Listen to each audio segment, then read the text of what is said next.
Hello guys, আমরা এখন এক জায়গায় ঘুরতে এসেছি, ঠিক আছে, জঙ্গলে। ঘুরতে ঘুরতে দিন এই বড় বড় বিল্ডিং দেখা যাবে, ঠিক আছে। আর বোকা শুধু বলে না কি আছে কি, হ্যাঁ ব্যাকগ্রাউন্ডটা সেই লাগছে। আর এখানে গাইস দেখা হচ্ছে বহুত বড় বড় ডাইনোসর শুয়ে আছে, আমার ভয়ও লাগছে। ডাইনোসরগুলো দেখা পাচ্ছ, হেভি অসাধারণ জায়গা, ঠিক আছে। আর আমরা এখানে ঘুরতে আসিনি, চিকেন দিতে এসেছি, এটাই দুঃখের খবর। কাজ করছি, ডিউটি 15 আসে, চালা ছুটি নিয়ে আমাদের জীবনে। যাই হোক, হ্যালো, কেমন লাগছে বলো গাইস? ভালো লাগলে কমেন্ট শেয়ার করবে।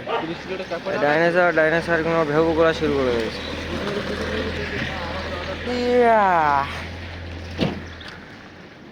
গাইস ব্লগ বানাতে পারি না, তুমি ব্লগ ক্যামেরা খুলে ঝাঁতা বলে ফেলি।